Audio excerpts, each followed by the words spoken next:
Good morning, good afternoon, good evening. Welcome to another episode of the Coach's Corner. Woohoo! Definitely love having these episodes. I like bringing information to you guys about all kinds of different things, whether it's about IrisVision or anything else out there. Like the episode today, we're going to talk about low vision advocacy with our friend Maico. But before we get into that discussion, please, if you have any questions about IrisVision, if you don't know about it and you're maybe looking for something, you can call in to 855-207-6665. Press 1 to speak to one of our awesome sales reps. They will be able to help you understand what IrisVision is about and if it's a good fit for you.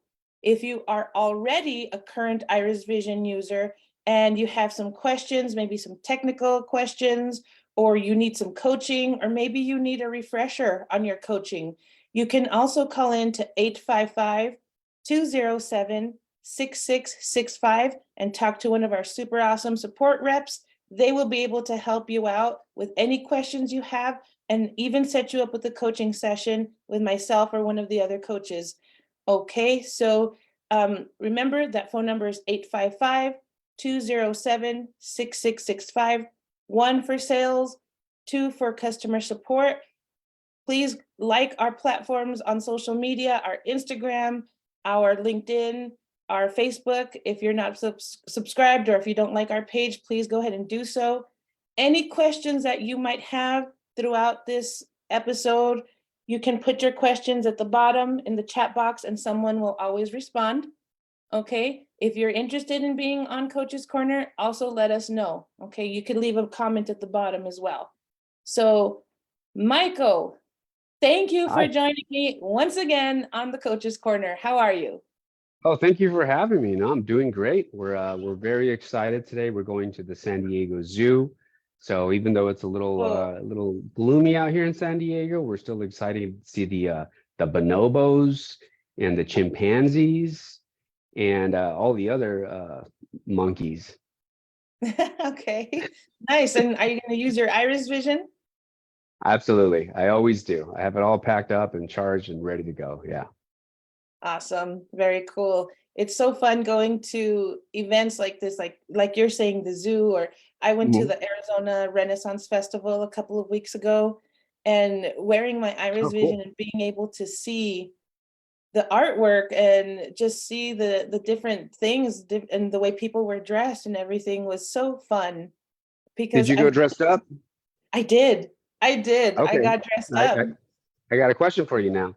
Did the players, did the actors, did they acknowledge that you were wearing some sort of newfangled, unearthly technology on your face?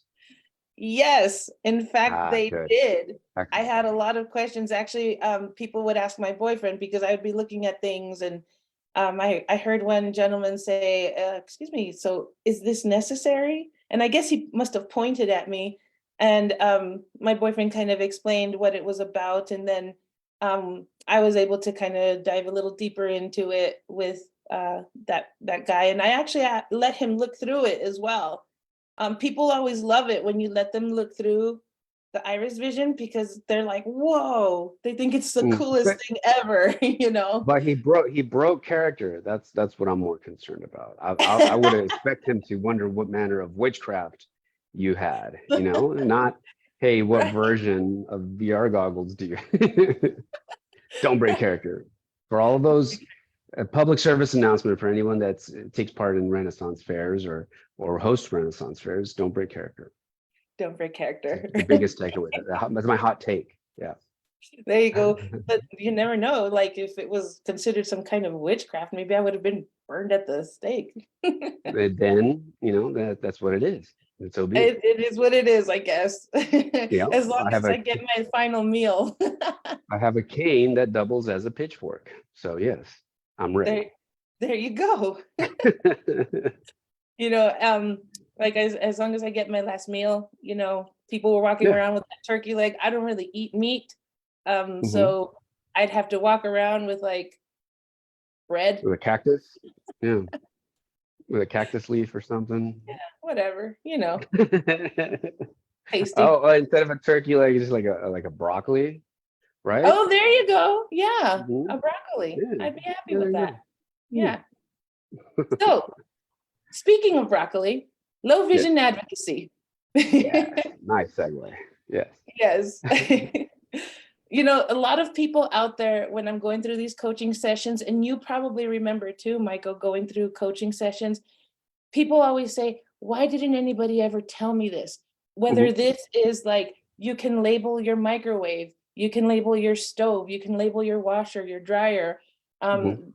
There are other devices out there that can go along well with Iris Mhm. Vision, you know, and people always inevitably say, I didn't know this. Why did anyone Right. tell me? So, Right. you know, there's so much out there, right? And you're Mhm. studying right now Mhm. to be a rehabilitation counselor, right? So you've come Yes. across a lot of different things, a lot of different assistive technology, information, um, different organizations, right? Mhm. Yeah.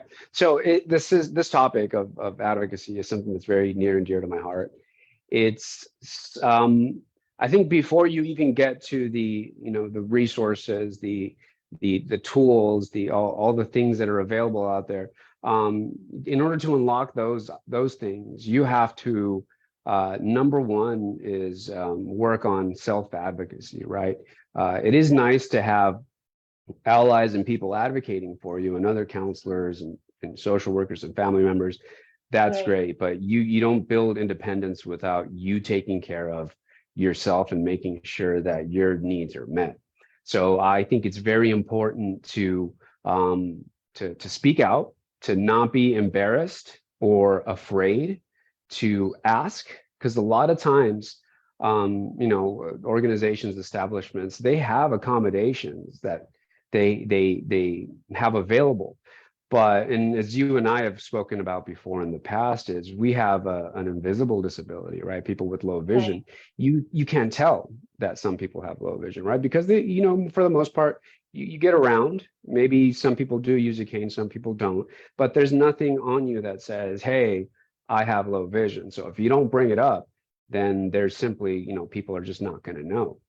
So that's why you have to make sure that you speak up for yourself and you ask for large text. You ask for, inverse, inverse contrast, or, things like that. And there's a few things that we can discuss that I think at least at a very baseline, Mhm. anybody can ask for, and most places are more than willing to accommodate. Yeah, that's true. I mean, we spoke about some things with Sam before, Mhm. particularly the movie theater, you know, asking Mhm. for Yep. the audio description at the movie theaters. You were talking about websites, right? Mhm. Yep. Websites having, So yeah, there's a software called UserWay.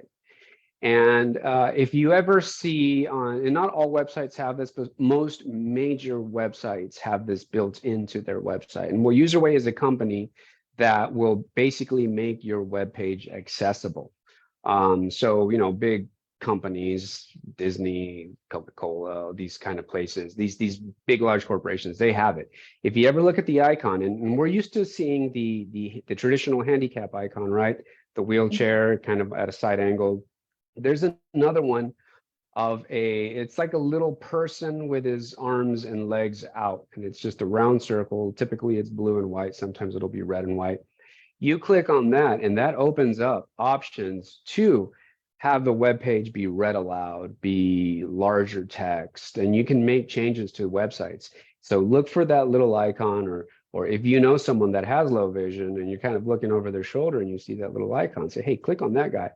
And that's already built in. So you don't need additional third-party software. You don't need, the traditional um, I forget the name, JAWS and stuff like that to read right, these Zoom text, text, and yeah. Zoom text and stuff. It's already built in. So that's a way that you can improve your experience and be more independent on a computer at home. So yeah, Right. that's very cool. Yeah. And that's really cool to know, because there are so many people out there that want to be able to use their computer. Maybe it's later on in life for them. They used to work on computers before, they can't see now. They come to IrisVision looking for an answer. And yes, IrisVision can help with computer as well. It may not be a good fit for everyone with the computer, depending on your sight loss. That's something that a coach will go over with you.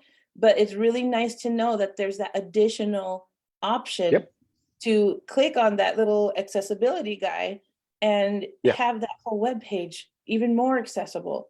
So then that coupled with IrisVision, you know, you got something going there.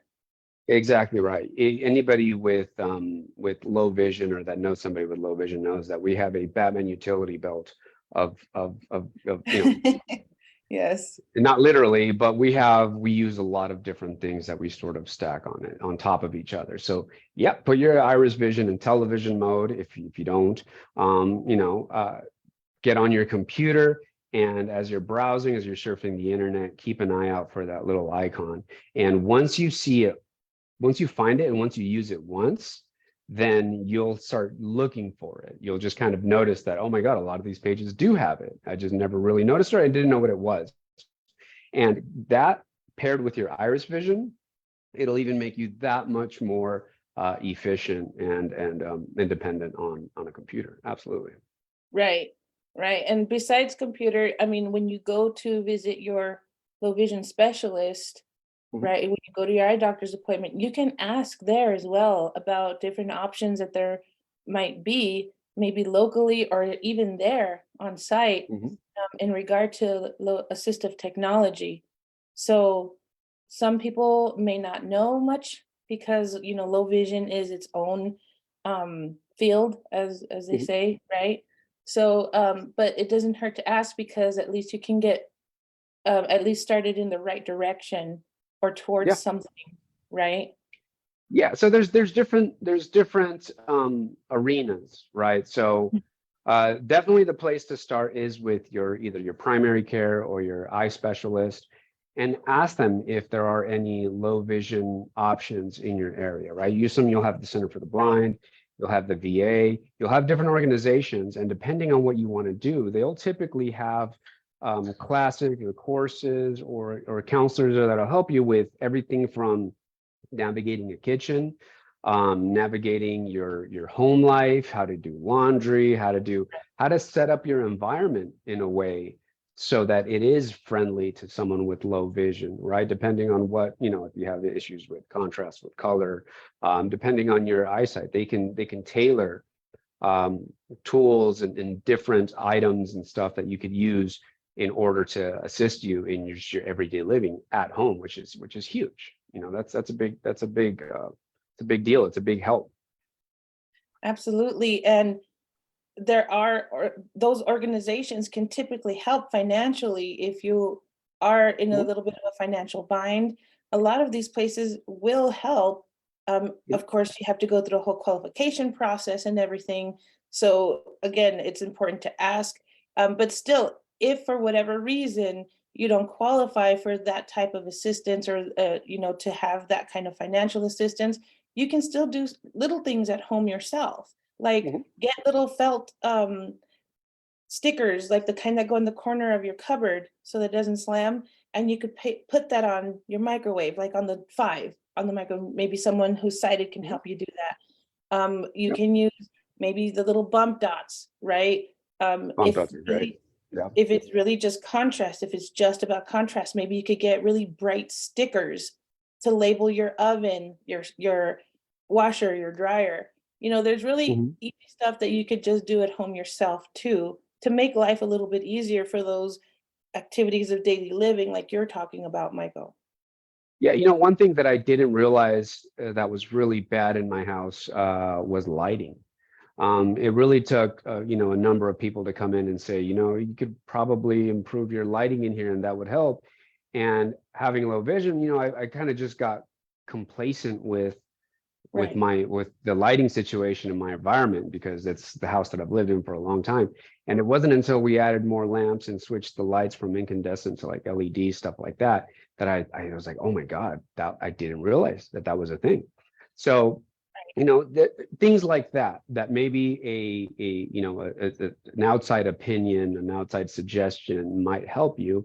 And you might look and say, hey, you know what? I could probably switch these light bulbs out, little Right. things like that. Absolutely.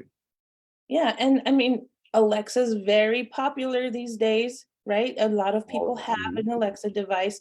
And if you have an Alexa show, in other words, the type of device that has a screen on it, Mhm. there are so many things that Alexa can do too to help you out. You can say things like, Alexa, what am I holding? And hold it up to Mhm. her camera, and she'll literally Mhm. tell you what it is. Yep. So there's It'll a give lot you the of, description. Yeah. yeah, it'll give you the description, and even your own computer. Computers these days are coming along really nicely with the accessibility. With my computers, I have Apple computers, the desktop, the Mac computer, and I just use the native magnification and Mhm. voiceover that's already built into the computer. So again, if finances are an issue, you may already have a lot of tools to help you in your daily Mhm. life and you don't even know it. Yep, absolutely. Absolutely. And there are other um things that, for someone who loses their vision later in life, sort of adapting and adjusting, right? Someone that has lived with low vision for most of their life, they're most likely well adjusted. But there are little things that I never considered, right? And this didn't come up until I started interacting and inviting other people with low vision to my house. Little things like rugs, right? Those are trip hazards. Right. People leaving their shoes out in the middle, like, little things like that. Like I never would have thought. That's right. A rug, right? Someone with a cane, or someone that I don't want to say drags their feet, but maybe keeps their feet a little closer to the ground. They could easily trip over something like that. And it's just, these are Right. things that we've always had. And it's like, okay, so you find ways around it, right? You get little double-sided tape to really Mhm. secure the little rug down, just things like that, things that you wouldn't think about. And then once you have that information and you or maybe other people that have low vision, then you start advocating for them and providing them that information and say, hey, I noticed your rug slides around a lot. Let's try to fix it, things like Right. that, right? You go to someone's house that has low vision and you're like, the lighting's really poor in here. Maybe it's something that we could work on. You start advocating for them and we all help each other out. Exactly. That's really what it is about. And, Mhm. it's really cool because I've always said low vision or partial sight doesn't affect just us individually. It affects everybody. It affects your Mhm. kids, your loved Yep. one, your spouse, you know, and like your family. It affects everybody because, you know, everyone else is used to doing things in a sighted way, whereas we're not. Mhm. And then they have to adjust what they do for us, right? Yes. Well, I guess they don't have to, but a lot of the time with friends and family, they don't mind helping out, Mhm. right? That's what I found. Yeah, So absolutely. yeah. Yeah, I noticed that you don't really notice how much Mhm. they're aware and in it, helping you out, until someone comes over, or there's somebody that doesn't come over as often, and you see them coaching them. You see your Right. family and friend without being prompted. They'll say, "Oh, hey, put that over here to the side," or something like that. And I think, oh yeah, that's right. They're just sort of they're in it. They're used to it, but Right. they were paying attention. They do help. Yeah. Right. And then just developing your other skills, like your sense of touch, your sense of hearing, Mhm. because now these things are going to be a little more heightened typically when you lose a little bit Yeah. of sight, right? And Yep. again, advocating for yourself, like you were saying, Michael, instead of Mhm. using clear glass cups, use colored plastic tumblers or Yep. something. Yeah. Um, Sturdy. Sturdy right. with a heavy base, that Yes. because we've made the mistake of buying these very thin glass cups with a really thin base and a wide top. So Hmm. anytime you would even brush over them, you wouldn't even touch them, you would just make the motion and they would tip over and they'd shatter. And if you're by yourself and you're dealing with shattered glass, that's just Yeah, Yeah, it's bad. that's dangerous. Yeah, Yeah. for But sure. if you do insist on having glass, get short tumblers with a heavy base that could take a beating, that don't tip Swipe. over so easily. Yeah. Yeah. Or maybe not, just don't go so tall on your glasses. Yeah. Right. Yeah. Right. Mhm. Use different colored cutting boards, right, Yeah. for different Yeah, we do have contrasts. that. Mhm. Mm-hmm. Yeah. Oh, Different we can colored get clay. into a whole slew. And this is where we go back to going to the places like the Center for the Blind and all those Yes. resources where there is equipment. I have measuring cups with big numbers on them, Mhm. mixing like the measuring spoons with big numbers, bowls that are different colors, cutting boards that are different colors. So there's, you could use a what we call a rocker knife or a pizza cutter as Oh, your knife, right? Typically it's a guard, and you don't, it's something that with a handle that is just like, it almost looks like, it could either look like brass knuckles with a handle, right. with a blade, or even just a pizza cutter that's a wheel, and you use that to cut, and that it's another layer of protection. So there's all these ideas that you could use at the home, and we Right. can have a whole coach's corner of just kitchen items, just bathroom Oh, yeah. items, just bedroom items. I mean, there's a lot. So I do recommend you go out and you take your IrisVision to one of these places. And I know the San Diego Center for the Blind has a whole showroom and Oh, demo wow. rooms. Yeah, so absolutely go out and take a look at these. Ask, and you don't know until you ask. That's right. You don't know until you ask. Mhm, And I mean, there's also like the Hadley School for the Blind that is mhm, actually free for people who are blind or partially sighted. And there's all kinds of different courses there too. If mhm. you're interested in learning something, or um, you want to just brush up on like some other skills, maybe you want to learn Braille, something like Yeah. that. The Hadley School for the Blind is out there as well. So Yep, there's the Braille Institute, the Lighthouse, the network of lighthouses. There's a lot of resources out there. It's not just Centers for the Blind. I mean, if you're a right, veteran, you have the VA. The VA has the exact same sort of resources available for people with all sorts of disabilities, not just visual. But they do also have the one in San Diego, anyways. I know it's a large one, but they do have a showroom, demo rooms. They have classes, and really all it takes is just asking. yeah. Just making a phone call, doing a Mhm, little bit of, research, and again, advocating for yourself first and foremost. mhm. And what I would like to do is maybe on the next one of these series that we do is I've mentioned going back to school. There is a whole nother world of accommodations and advocating for Oh yeah, yourself in the academic environment. So if maybe folks are considering going back to school, or if they hesitate to go take a course at a community college or a course at a Center for the Blind or something like that. Um, I have a lot of suggestions, and again, that could be a whole nother episode of definitely. the different tools and what to ask for, because in the academic world, 100% they have accommodations just waiting for you. You have to tell them. You just have to tell them, and they'll trip over themselves to get to these accommodations, which is awesome. So that That is there's so equity in the cool. classroom. Yeah, yeah. So That's we can great. talk about that too. Mhm. Yeah, for sure. Stay tuned, guys. We're gonna have another really great episode coming up with Maico about advocacy and low vision assistive technology in the academic world. So Heck yes. looking forward to that one. But Michael, thank you so much again for joining me. Thank And you. by the way, I have my Golden Girls coffee cup. It was my birthday on Monday, and my daughter gave me this coffee cup of the Golden Girls because she says I'm approaching my golden years. Oh, that's so sweet. I didn't know Yes, right? 27 was the golden years. 41, getting there. Oh, oh, dang. Very cool. Well, Well, have fun happy at school, birthday. Happy Michael. birthday, Thank man. you. Thank you Thank very you. much. All right. So we'll talk to you all next time. Again, make sure you call into 855-207-6665 if you have any questions for a sales rep, or if you're a user and you have questions for a customer support rep. give us a call. We're here to help. All right.